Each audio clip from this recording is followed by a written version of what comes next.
But seek first the kingdom of God and his righteousness, and all of these things will be provided for you. Matthew 6, verse 33. Hey guys, welcome back to another video. It's your girl Rayne, and I have a special guest today on my channel. Hey y'all, my name is Liz. Yes, this is my friend Liz. So today we decided we were going to do kind of like a Q&A, girl talk type video. Have some faith questions in here as well. So let's get started. All right, so the first question is, what does your personal relationship with God look like right now? My personal relationship with God right now, it looks like isolation. I feel like He has isolated me from people that was in my everyday life over the past 5 years. So I just feel very isolated right now. And yeah. Do you feel like you're enjoying this season? Yes, I am enjoying it. I definitely not used to the isolation, but it's needed. And For sure, yeah. so I'm enjoying it. For sure, we definitely need those periods. Yes, definitely growing and maturing in a lot of things. So it definitely was a needed season for me. For sure. I would say, I feel like I was in the isolation season, but now I feel like I'm in a season where it's just like surrender and just like that's just been my word for the whole year. And just like I kind of feel like I'm just in blind faith right now. Like I just don't know what he's doing. I don't know what this next season is about to look like, the things that he's doing. And so I'm really just trusting and here for the ride. I like that. I like that. I can relate. Yeah. I like that. So yeah. Okay, second question is, how do you stay close to God in a busy or dry season? This one I feel like I struggle with, especially like busy seasons. I feel like, to be transparent, I feel like I can kind of put God, not put him first, if that makes sense. Like I'll be so busy and wrapped up in other things, and it's like I'm neglecting my relationship with him. So I would say I'm still working on that, honestly. Like trying to make him priority in those times that I am busy. Yeah, I could definitely piggyback off that and relate to that, because just being like independent at such a young age and trying to keep myself busy, to pay my rent, and then I'm in school, so it's like sometimes, to be transparent, I don't even make time for God. I could go 24 hours without praying, go 24 hours without speaking to him. So I definitely agree. I'm still learning. Like it's so hard. It's so hard because like I keep myself busy so I don't like fall in depression, back in depression. But at the same time, I forget to even pray. So I'm still learning, honestly. Do you feel like you have people around you who are like encouraging you on that journey? Definitely. I do have, sisters in Christ like you and my other friends that definitely do help me through the journey. So it's not as hard as it used to be, because it was a point of time like I ain't have nobody, to talk to or to vent to or to give me Christian-based advice. Like if I do have friends, but if like you go to those certain people for which advice you want to hear. Definitely. So times have changed. So I'm definitely still learning. I can agree. I think community is so important, and the people that you go to, like, what are they speaking into you? And is it based off like biblical principles? Yeah. What they're saying. So I think that's really key.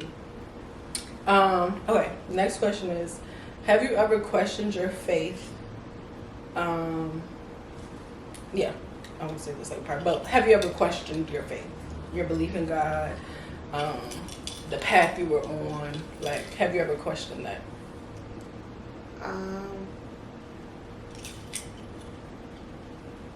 I definitely have had thoughts throughout the years, like where do the Lord want me to be, or like what He had in store for me. But like questioning my faith, like, is God real? Like, yeah, like question, like, is God real? Like, does He exist?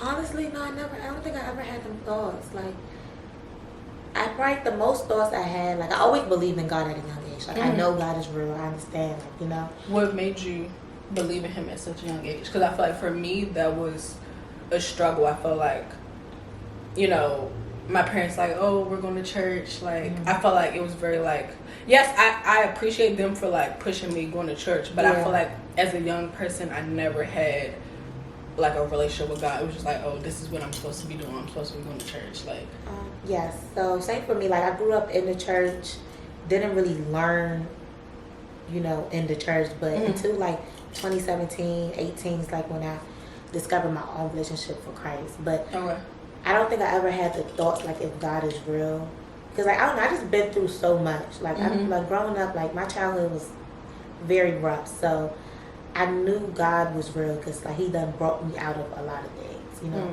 brought me, my family.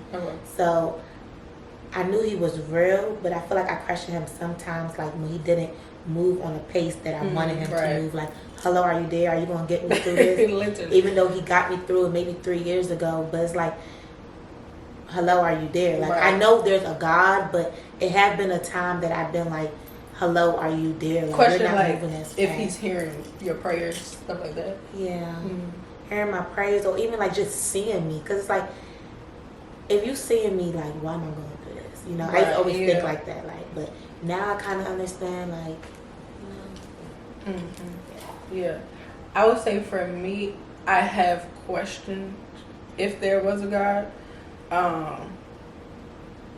I know that there is, but it's like maybe there's like a little bit of doubt that I need to like continue to work on. Because like you said, like, okay, well, why is this happening to me? Why am I going through this? Like, are you hearing what I'm praying about? Like, I've been praying to God about certain things. It's like, okay, I haven't heard from you. So questioning that, like, are you truly hearing me? Are you truly hearing, you know, my deepest, most thoughts, and like just crying out to Him? So yeah, I would say that I've questioned for sure. Okay, here's one.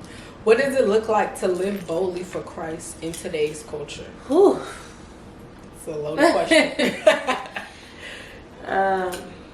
What does it look like to live Boldly for Christ. I feel like in today's culture, living boldly for Christ is sacrifice. Like, having to sacrifice so much, like, and it's just like coming out of like a community that you was in, that you was not sacrificing, or you was not living boldly for Christ, coming into like living boldly for Christ. It's so hard. Like, it's like you're pulling, like you're still pulling your old life, and then you're trying to satisfy the Lord. So it's just like this new life versus the old life. And it's like, of course we want this new life with Christ, but at the same time, it's like it comes at a cost. Yeah, like you just can't wake up like, okay, I'm done with you, like, you know, or I'm done doing that. I'm done doing that. Some people do, but me personally, like, it's just like it's a daily sacrifice for me. Like, it's just, it's hard. Sometimes it's lonely, like, because not everybody's on the same page, and it's just like, wow, like, I'm really lonely. Like, I'm really, like, I don't know, like, and it's just like you stand out, but in a sense, like, it's still lonely. Like, I don't know, like, how to put the words. Like, it's just lonely. It's sometimes it could just be very, like, it come with a lot. Like, do you feel like you're doing it like by yourself? Is that what it is? Depending on where I am, yes. Like, if I'm at work, yes, I do think I'm by myself. Like, it have been situations at my workplace, like, you know, the old me would have react a different way, right? But the new me trying to react a new way, and I definitely do feel like I'm by myself because my workplace is surrounded by non-believers, right? So it's like, even if I do bring up my faith or bring up stuff, people like, oh yeah, don't bring that Jesus talk here, you know. So sometimes I do feel it, depending on what environment I am in, I'm by myself, yes. Or people would think you're crazy. Like, yes, no, really. God will tell you to do something, and people would think like you're just crazy. Yes, and it's just and just working in like the social work, mental health field. Like, you bring up God, you crazy. So and I think like, and you know, because we've heard that thing when it comes to social work, like, oh well, you can't bring your, you know, your faith into what you do, but I think you can. And I also think like that's why people have like Christian, therapy agencies and things like that. But I think, and not really like forcing it on people, but just like sprinkling your light everywhere you go. I think that's important. Yeah. Okay. How do you take care of your mental and spiritual health? I love that question. Because one thing about me, I'm going to take a break. Like, I don't care. I love my self-care days. I love me a massage. I love getting my hair done, my nails done. Like, I'm going to take them days off or take them weekends to myself. Like, and I don't feel guilty about it. Sometimes I might abuse a little bit too much, like self-care every week. But it's needed because, like, I'm a self-care girl. So, like, I don't play about it. No, literally. I feel like I'm going to treat myself this Friday. I'm going to treat it next Friday. Maybe Monday, Tuesday, Wednesday, Thursday, Friday, Saturday. Every single day that week because that's the type of person I am. Yeah. So I definitely take time when it comes to school, when it comes to work, and when it comes to just my relationship with Christ. Like, I'm going to make time for him and make time for myself. And when I make time for myself, like, he's there at all times. So don't get me wrong. I'm going to say, taking care of your mental health, especially when you work in the mental health field, is so key because you can easily get burnt out, compassion fatigue, all of that. So for me, it's having those days. I really just love a day on the weekend where I could just rest, like just creating a Sabbath basically, like having those days where I'm just doing things for me. I'm eating food I want to eat. I'm watching a good show. Like and the Lord tells us to have a rest day, like, literally. So it's like people want to work 7 days out the week, and it's like no, that's the sin right there. Seriously, like, he tells us to rest. So make sure we it's too much, especially like working with the kids that I work with. Like, it's just a lot. Yeah. So you need those breaks. And I think spiritually for me, I just reading my word. It helps me feel close and connected to God. And just I like to journal, right? So sometimes I'll journal, that type of thing. Okay. Here's a good question. How do you set boundaries and still show love? Set boundaries but should still show love. Do that on a daily. So, let me give an example with my community, like my old community. I have boundaries set up, like, the things that I will do and things that I won't do. Like, my friends know, like, not to invite me to certain places because, like, that boundary set up. And what are some of those places, just so people know? To the club. Like, just don't, like, like, it's just, I'm not a club girl, I'm not. So it's just like I have that boundary set up, like, don't invite me to the club or I'm not coming, but I'm still going to show love to the point, like, okay, for example, say it was a friend's birthday, she's going, her plans are club, brunch, so and so. Okay, I'm going to show my love by going to the brunch, but when it comes to the club, I'm going to catch you on the flip side. So, compromise, yeah, so I definitely still show love, but I have that boundary set on what I'm going to do and what I'm not going to do. Have you ever had it where, like, someone, I guess, disrespected those boundaries? Honestly, no. My friends are very understanding. Like, they're understanding to the point, like, they're not even going to invite me out, too, because they know I'm going to say no. Right. Like, so, I never been in a situation like, oh, any disrespect. Like, no, they, yeah, for sure. I don't think that happened. I think, I can agree to all of that. I think you can have boundaries and say no to certain things, but still say it in like a kind and caring way of also just making that boundary like clear, like, hey, I'm not okay with this, I'm not cool with that, whatever. Okay. Here's a good one. How has your faith shaped your dreams and goals? For me, I would say they've kind of changed these past 2 years. I feel like not too much, but they've changed as far as just different things that I want to do. I feel like when you learn like your true purpose, and all of our true purpose is to glorify God at the end of the day. And so whatever avenue that looks like for you looks different for everybody. And so I think my dreams have changed in the way that I want to, glorify God with the things that he's called me to do. So yeah, did I answer that? How my faith shaped my dreams? Yeah, I would say it shaped it because the things that I want to do, I want to help people, I want to glorify God, and also have fun at the same time. So, yeah. Ask the question one more time. How has your faith shaped your dreams and goals? I feel like my faith shaped my dreams and goals. By just pick back from you said, like, because I feel like from at a young age, like I always had the idea, like I wanted to do something to help people out. Even before, like I really like gave my life to Christ, like, you know, like career day, like in elementary school, like what do you want to be? Right, like, yeah. or they say a nurse, a teacher, like they say something like that. Like I just always want to be in a position to help others out because at a young age, I had a social worker that worked directly with me, and she helped me out through so much. So like now, giving my life to Christ, like all my goals, like all my future goals, like I want to make sure like it's going to glorify Him. Like I want to help others out through Christ though. Like I have a brand that's like freedom through Christ. Like I want whatever I do in life to glorify Christ at the end of the day. Like I always say that, like freedom through Christ. My social work field, like even though, you know, to a certain extent we can't really do it, but even they tell people like they have these mental diagnoses for the rest of their life, and I want people to know like with therapy and Jesus, they go hand in hand. They could be free from them mental health issues. So like whatever goals I have, whatever dreams I have, like through Christ, like I always make Him. Yeah. You know. He needs to be the center. Yeah, He is the center, seriously. And this is kind of leading to the next question. How has your faith helped or challenged your mental health journey? One more time.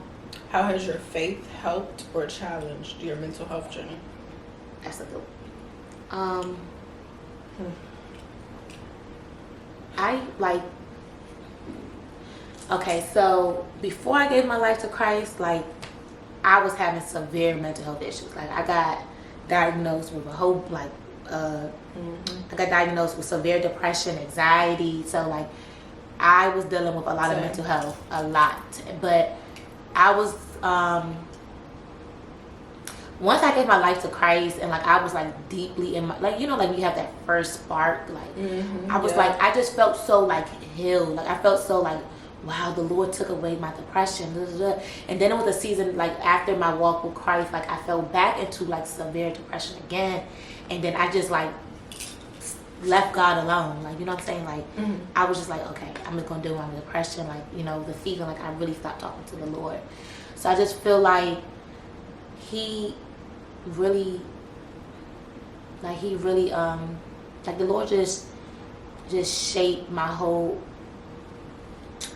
pause because I'm getting my words mixed up. I just feel like the Lord really shaped my whole idea on mental health. Like I believe mental health is real, don't get me wrong, but I truly believe Jesus and therapy go together. Like without like some people that don't have like believe in Jesus or like, you know, haven't given their life to Christ yet, okay, cool, start with therapy, but don't forget that you need Jesus too, because it's together.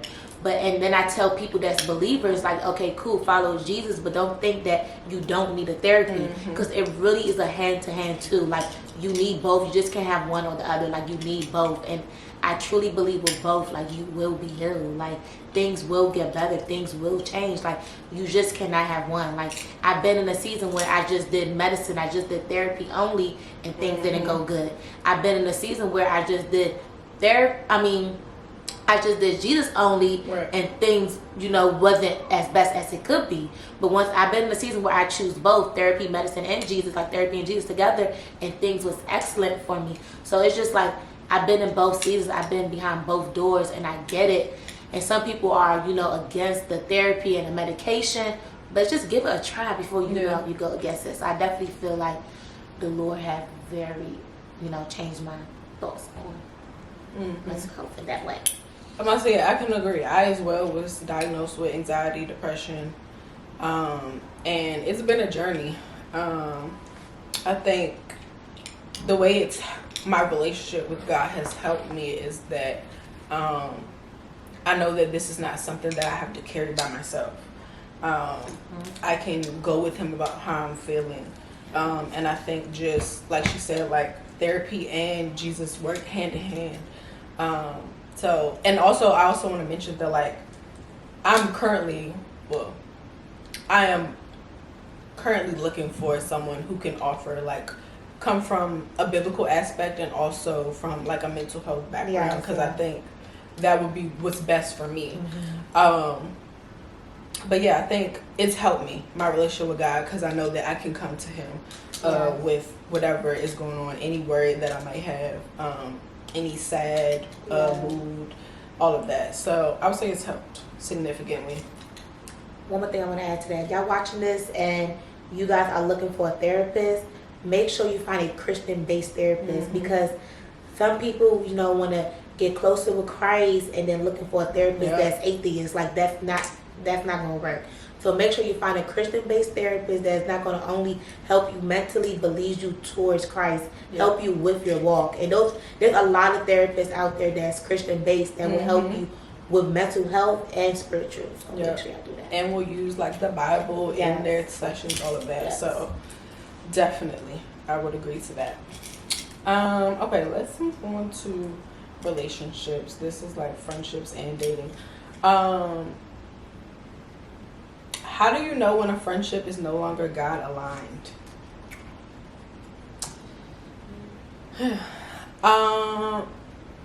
I would say if that person is pulling you away from Christ. Like if you're trying to do one thing. Okay, like for example, if you're trying to, you know, abstain from sex, and that person is like encouraging you the opposite of what God's word said, that might be a friendship that is not God aligned. Or if they trying to convince you to go to the club and, you know, that's not your scene. Basically just someone who's trying to lead you towards sin and not, you know, y'all just aren't aligned spiritually. I would say that. And you might have to like question if that is a relationship that is currently serving you in the season that you're in, I would say. Yeah. Honestly, same. Like you hit it on the nose. Same. Yeah. Like that's it. Like same. Okay. Have you ever had to let go of a relationship God didn't approve of? Yes. And it's very hard. Very depressing. Very emotional. Very confusing. Yeah. Because it's like, and it's like some people that I've been friends with since elementary school. You know what I'm saying? So, or someone that I dated for over 5 years, and it's just like, why? But it's like I knew I had to let that go. But it's like I was waiting for God to tell me. And even when God told me, I still took my time. Was hesitant. So God forgive me. But yes, definitely been there, done that, and I don't want to go through that again. I must say that. It is hard. Especially when you've been like friends or in a relationship for a long period of time, and it's like, okay, why do you want me to let this go? Yeah. But and again, I think there are people for certain seasons of your life. And I think, for example, like Liz, she came in a season of my life where I was just starting to get to know God, and I was praying for, you know, godly community of people who are on that same path. So I think people just, you know, people serve certain seasons in your life, and it's okay to let go of friendships, relationships that no longer serve that part. And it's okay, you know, and you don't have to do it harshly. Like, you can still love them just from a distance.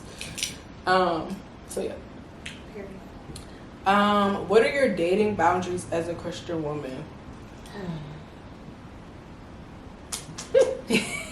Why you ain't sent me these questions before? That's the thing. Hold on.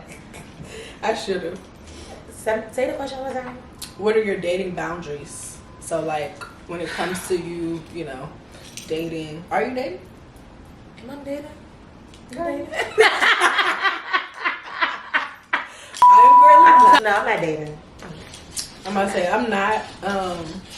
She's a man. Yeah, I'm not dating.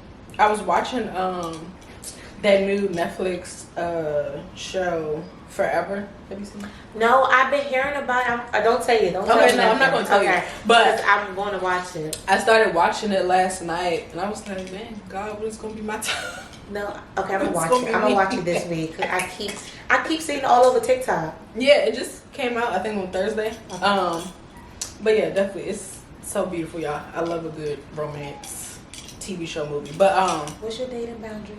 my dating boundaries. Actually, I have a dating boundary. My dating boundary is that you gotta be a believer. Yeah, for sure. Like Facts. you That's a non-negotiable. yeah, like you you gotta be a believer. That's a non-negotiable. And like not know, oh, I was born a Christian, I was raised in a Christian home. No, like you really have to walk like you're this fully wall. surrendered Like to you Christ. really gotta, yeah. Okay, what are some things you're looking for in a future partner?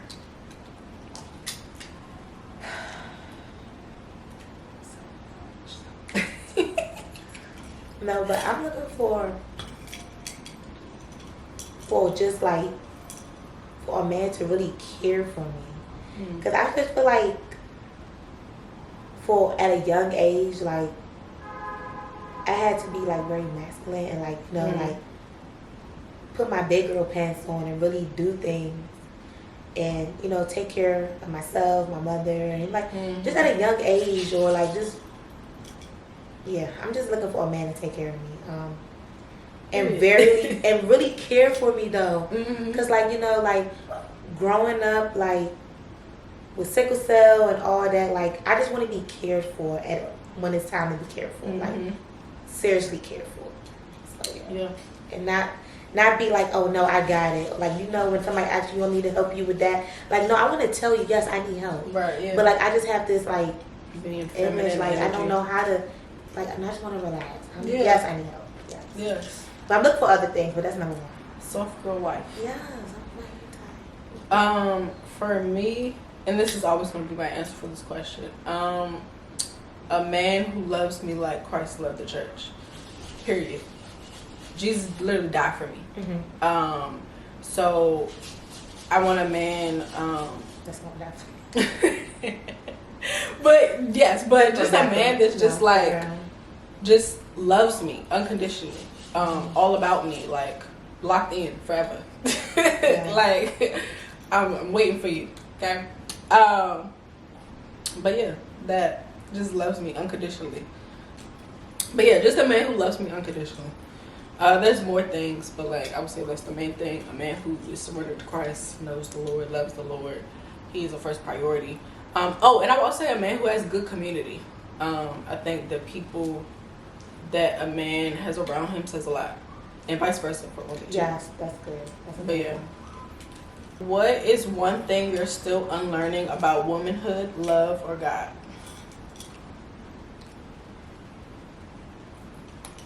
Unlearning? Yeah. One thing I'm still learning is that God don't always make bad things happen. Growing up, I used to always be like, God, why do you let this happen? Why did this person die? Or like, why am me and my family going through this? And I have learned over the years, like some things happen because people have free will. Like the Bible says, like people have their own free will. So not everything is from God. Sometimes things happen from our decisions and decisions that we made. So yeah, I can. And I think society thinks the same way. Like, oh, God did this. This is this is the God that you believe in to let so and so rape so and so, and it's just like. That's why a lot of people don't believe in God it's or like, don't it's not, trust God because they believe that, but it's people. It's not God. Yeah. Because if we didn't have free will, we would basically be like forced to love Him. Yeah. Like He wants us to genuinely love Him for ourselves. Yeah. But for me, sometimes still unlearning is that I don't have to hide who I am. I feel like, and I don't know when it started, but for a while I've been like, dimming my light, hiding who I am, feeling like I can't really be myself. And maybe that's because I thought people would never really love me for who I really am. So I'm learning and being more comfortable with just being me. So yeah. That was good. I like that. Yeah. Something I'm still learning. But yeah, I hope you guys like this video, this girl talk. Let me know if y'all want to see some more of this content. Where can they find you? I put like your stuff on the screen. Y'all could follow me on Instagram at O_0LIZ. TikTok, LIZZFIZZZZ. Yes. And shout out your brand. Oh yeah, follow my Christian clothing brand on Instagram at Chemico Freedom. Actually, my Instagram is Chemico LLC. So KEMIKOLLC. When I'm with you, my love, we are all there is. When I'm with you, my love, nothing compares to this. When I'm with you, my love, we are all there is. When I'm with you, my love, nothing compares to this. Yeah.